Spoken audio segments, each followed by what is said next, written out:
안녕하세요. 손가락 복음 선계 지휘자 강사입니다. 오신 것을 진심으로 환영하며 해피 바이블을 열어가도록 하겠습니다. 오늘 증거드릴 말씀의 제목은요. 833강 용의 꼬리라는 제목으로 하나님의 말씀을 나눠보는 시간을 갖도록 하겠습니다. 계시록 12장 4절을 보시게 되면 그 꼬리가 하늘별 3분의 1을 끌어다가 땅에 던지더라. 용이 해산하려는 여자 앞에서 그가 해산하면 그 아이를 삼키고자 했다고 말씀에 기록되어 있습니다. 여기 꼬리는요, 용의 꼬리를 말하는 것이고요. 하늘별 3분의 1을 끌어다가 땅에 던지는 사건이 일어나는데 여기 별에 관해서 말씀을 보시면 예수님도 별로 상징이 되어 있습니다. 계시록 22장 16절에 보시게 되면 나 예수는 밑에 부분에 광명한 새벽별이라. 그래서 예수님도 별로 상징이 되어 있고요. 하늘에서 떨어진 별이 있습니다. 계시록 8장 10절에 보시게 되면 큰 별이 하늘에서 떨어져 강들이 3분의 1과 여러 물샘에 떨어지니까 별 이름이 쑥이라고 했습니다. 그래서 별한테 쑥이 되니까 쑥물이 되는 거죠. 그 물샘에 떨어졌을 때 쑥물이 돼서 많은 사람들이 죽이는 역사가 있습니다. 그래서 용의 꼬리의 그 별과 같은 별에 우리가 함께 거한다면은 우리도 죽임을 당할 수가 있다는 것을 알 수가 있겠습니다. 계시록 12장 3절을 보시게 되면 하늘에 또 다른 이적이 보이니 보라 한 큰 붉은 용이 있어 머리가 7이여 뿔이 10이라. 그래서 이 큰 붉은 용이 머리가 7이고 뿔이 10이라는 것을 알 수가 있습니다. 여기 계시록 12장 3절인데 4절에 가서 그 꼬리라는 것은 용의 꼬리라는 것을 알 수가 있죠. 그러면 이 꼬리가 무엇인가? 꼬리에 관해서 알아보도록 하겠습니다.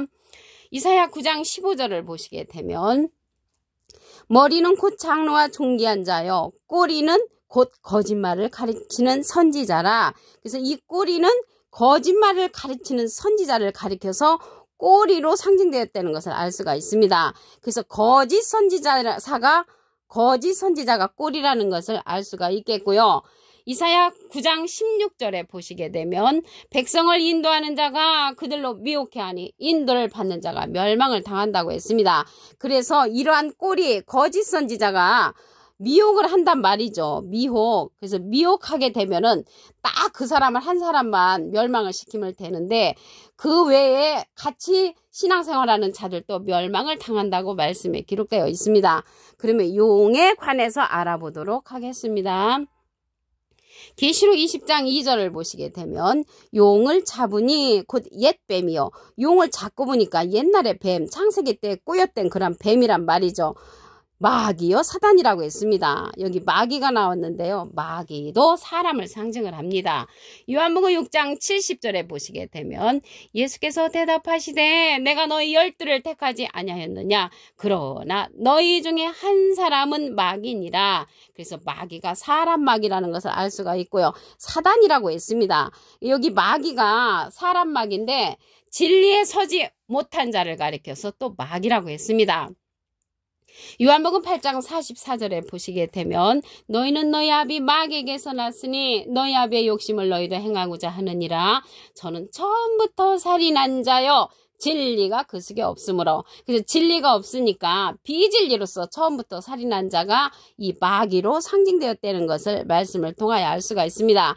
이러한 마귀들이 온 천하를 꿰는 자로서 다시 계시록에 가서 출현을 합니다. 계시록 12장 9절을 보시게 되면 큰 용이 내어 쫓기니 옛뱀 곧 마귀라고도 하고 사단이라고도 하는 온 천하를 꿰는 자라. 온 천하를 꿰는 자로서 이러한 자들이 다시 출현한다는 것을 알 수가 있습니다. 예수님 당시 때 이러한 뱀들이 예수님의 반대편에 섰던 자들이죠. 마태복음 23장 33절에 보시게 되면 뱀들아 독사의 새끼들아 너희가 어떻게 지옥의 판결을 피하겠느냐. 예수님을 향하여 대적했던 그러한 자들을 가리켜서 뱀이라고 그랬죠. 옛뱀 창세기 때 꾸였던 이란 옛날의 뱀이 예수님 때 또 예수님을 대적했던 그러한 뱀들이었잖아요. 이러한 뱀들이 계시록에 가서 온 천하를 꼬이는 자로 꿰는 자로 다시 출현을 합니다. 무엇으로 꼬이겠습니까? 비진리로서 꼬인다는 것을 알 수가 있겠습니다. 시편 104편 26절을 보도록 하겠습니다. 선척이 거기 다니며 주의 지으신 악어. 이러한 악어도 주님이 지으셨는데 이 악어 앞에 조그만하게 사자가 있습니다. 관조 성경 해석란에 보시게 되면은 리워야단이라고 쓰여져 있습니다. 그래서 악어나 리워야단이나 이 뱀들은 같은 족속이라는 것을 알 수가 있습니다. 이러한 리워야단은 꼬불꼬불한 뱀이라고 했거든요. 그날에 여호와께서 죽이신다고 했습니다. 이사야 27장 1절을 보시게 되면 그날에 여호와께서 그 견고하고 크고 강한 칼로 날렘 뱀 리워야단을 벌하시며 바다에 있는 용을 죽이시리라. 용을 죽이신단 말이죠. 이러한 용을. 근데 용자에 조그만하게 삼자가 있습니다. 관조 성경 해석란에 보시게 되면 악어라고 쓰여져 있습니다. 그래서 악어나 용이나 뱀이나 사단이나 마귀는 다 똑같은 족속들이라는 것을 말씀을 통하여 알 수가 있습니다. 그날에 여호와께서 죽이시는데 여호와께서는 예수님한테 모든 권세를 주었지요. 그래서 예수님이 권세를 갖다가 직접 행하시는 게 아니라 예수님도 이기는 자에게 권세를 준다고 했습니다. 계시록 2장 26절을 보시게 되면 이기는 자와 이기는 자가 나왔는데 예수님은 이긴 자시죠. 요한복음 16장 33절에 보시게 되면 내가 세상을 이기었노라. 예수님은 이긴 자, 이기는 자는 끝까지 예수님의 일을 지키는 그라고 했고요. 만국을 다스리는 권세를 주리니 그가 철장을 가지고 저희를 다스려 질그릇 깨뜨린 같이 한다고 했습니다. 나도 예수님도 내 아버지께 받은 것, 그래서 하나님 앞에 받은 권세를 이기는 자에게 준다고 했습니다. 이 자가 철장 권세를 다스린다고 했잖아요. 철장 권세. 근데 오늘 본문 말씀에 보시게 되면 여기 여자 앞에서 그가 해산하면 그 아이를 삼키고자 했다겠는데 이 해산하는 그 아이가 만국을 다스릴 남자라고 했습니다. 계시록 12장 5절에 보시게 되면 여자가 아들을 낳으니 이는 장차 철장으로 만국을 다스릴 남자를 낳는다고 했습니다. 그래서 장차 철장으로 만국을 다스릴 그 남자가 이기는 자로 출현한다는 것을 말씀을 드립니다. 예수님은 이긴 자라고 말씀을 드렸죠. 그래서 예수님이 그러한 권세를 갖다가 이기는 자, 만국을 다스릴 그 남자에게 권세를 주므로 그날에 여호와께서 죽이신다는 것은 이기는 자, 만국을 철장으로 다스릴 그 아이가, 남자가 이러한 일을 진행한다는 것을 알 수가 있습니다.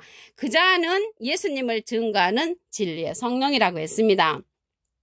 요한일서 5장 7절을 보시게 되면 증거하는 이는 성령이시니 성령은 진리니라. 진리의 성령이 예수님을 증거한다는 말이죠. 요한복음 15장 26절에 보시게 되면 내가 아버지께로서 너에게 보낼 보혜사 곧 아버지께로서 나오시는 진리의 성령이 오실 때 그가 나를 증거하실 것이요. 예수님을 증거하는 성령은 진리의 성령으로서 보낼 보혜사라고 했습니다. 이 보혜사라는 그러한 뜻은 대언자라는 그러한 뜻을 갖고 있습니다.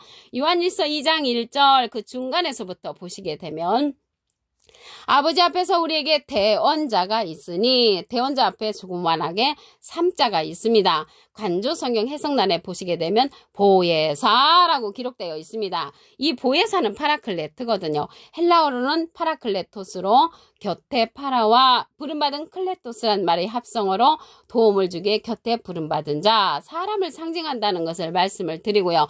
라이프 성경 백과사전에는 컴포터 위로자, 카운셀러 상담자, 미리엘을 중보자, 헬퍼 돕는 자, 서플리케이터 탄원자란 이름을 갖고 있는 것이 보혜사, 진리의 성령이라는 것을 말씀을 드립니다. 보낼 보혜사라고 했는데요. 또 다른 보혜사를 보내주시는 것입니다. 요한복음 14장 16절에 보시게 되면 내가 아버지께 구하겠으니 그가 또 다른 보혜사를 너에게 주사 영원토록 너희와 함께 있게 하시리니 저는 진리의 영이라고 했습니다. 진리의 영은 진리의 성령과 같은 것이죠. 진리의 성령은 요한복음 16장 13절에 보시게 되면 진리의 성령이 오시면 그가 너희를 모든 진리 가운데로 인도하시리니 그가 자의로 말하지 않고 오직 듣는 것을 말하시며 장래를 우리에게 알려주신다고 했습니다. 이 진리의 성령은 예수님의 영광을 나타내고 예수님의 것을 가지고 우리에게 알려주는 성령이라고 말씀에 기록되어 있습니다. 예수님은 비둘기 같은 성령을 받으셨지요. 계시록 12장 4절을 보도록 하겠습니다. 그 꼬리가 하늘별 3분의 1을 끌어다가 땅에 던지더라. 그래서 하늘에 속한 그러한 선지자들을 3분의 1을 끌어다가 땅에 던지는 역할을 하는 자가 이 꼬리, 용의 꼬리가 하는 그러한 역할이라는 것을 말씀을 통하여 알 수가 있겠습니다. 계시록 12장 3절을 보시게 되면 하늘에 또 다른 이적이 보이니 보라 한 큰 붉은 용이 있어 머리가 7이요 뿔이 10이라. 그래서 이 용은 7머리 10뿔 짐승을 다스리고 있는 그러한 큰 붉은 용이라는 것을 말씀을 드립니다. 오늘 용의 꼬리라고 했잖아요. 꼬리에 관해서 답을 보도록 하겠습니다. 이사야 9장 15절을 보시게 되면 머리는 곧 장로와 존귀한 자요 꼬리는 곧 거짓말을 가르치는 선지자라. 거짓말을 가르치는 선지자가 용의 꼬리라는 것을 볼 때 이 거짓말로서 하늘에 속한 자들을 끌어다가 땅에 던지는 역할을 한단 말이죠. 뭘로써? 비진리로서 끌어다가 땅에 던진다는 것을 알 수가 있습니다. 용에 관해서 답을 보도록 하겠습니다. 계시록 20장 2절을 보시게 되면 용을 잡으니 곧 옛뱀이요 마귀요 사단이라. 그래서 용을 잡고 보니까 옛날에 창세기 때 여자를 꾸였던 뱀 마귀고 사단이라는 것을 말씀을 통하여 알 수가 있습니다. 이러한 옛뱀 창세기 때 여자를 꾸였던 뱀이 예수님 당시 때 또 나타나서 예수님을 괴롭혔잖아요. 이 뱀이 마태복음 23장 33절을 보시게 되면 뱀들아 독사의 새끼들아 너희가 어떻게 지옥의 판결을 피하겠느냐라고 말씀에 기록되어 있습니다. 이러한 뱀이 계시록에 가서 다시 출현을 합니다. 계시록 12장 9절을 보시게 되면 큰 용이 내어 쫓기니 옛뱀 곧 마귀라고도 하고 사단이라고도 하는 천하를 꿰는 자로 다시 출현을 합니다. 뭘로써 꼬입니까? 비진리로써 꼬이고 다닌다는 것을 알 수가 있겠습니다. 이러한 마귀, 사단, 용, 뱀, 마귀가 악어라고도 했습니다. 악어인데 여호와께서 지으셨다고 했습니다. 시편 104편 26절을 보시게 되면 선척이 거기 다니며 주의 지으신 악어, 주의 지으신 악어 앞에 사자가 있는데 관조성경 해석란에 보시게 되면 이 악어가 리워야단이라고 기록되어 있습니다. 리워야단. 리워야단은 꼬불꼬불한 뱀인데 그날에 여호와께서 죽이신다고 했습니다.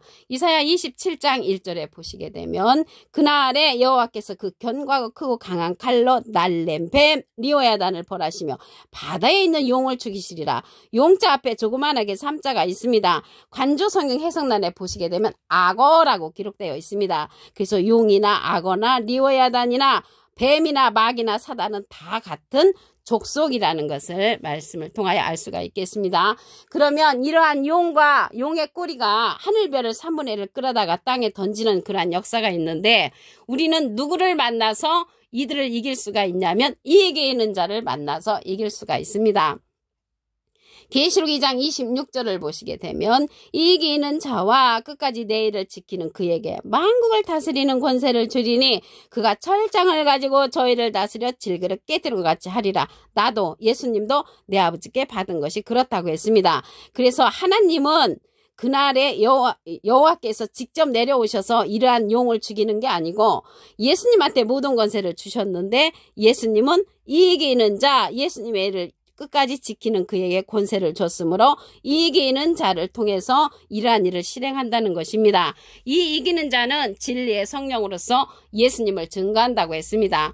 요한일서 5장 7절을 보시게 되면 증거하는 이는 성령이시니 성령은 진리니라. 그래서 진리의 성령으로서 예수님을 증거하는 내용을 보시면 요한복음 15장 26절에 내가 아버지께로서 너에게 보낼 보혜사 곧 아버지께로서 나오시는 진리의 성령이 오실 때 그가 나를 증거하실 것이요. 진리의 성령은 예수님을 증거하는 성령이라고 했고요. 이러한 진리의 성령은 모든 진리 가운데로 인도한다고 했습니다. 요한복음 16장 13절에 보시게 되면 진리의 성령이 오시면 그가 너희를 모든 진리 가운데로 인도하시리니 그가 자의로 말하지 않고 오직 듣는 것을 말하시며 장래를 우리에게 알려준다고 했습니다. 예수님은 비둘기 같은 성령을 받으셨죠. 그래서 이 진리의 성령은 보낼 보혜사라고 했는데 이 보낼 보혜사는 또 다른 보혜사를 보내주시는 것입니다. 요한복음 14장 16절에 보시게 되면 내가 아버지께 구하겠으니 그가 또 다른 보혜사를 너에게 주사 영원토록 너희와 함께 있게 하시리니 저는 진리의 영이라고 했습니다. 시대 용의 그러한 집단에서 벗어나기 위해서는, 이기는 자가 되기 위해서는 진리의 성령을 만나야 된다는 것을 말씀을 드립니다. 오늘 833강 용의 꿀이라는 제목으로 하나님의 말씀을 나눠보는 시간을 가졌습니다. 감사합니다.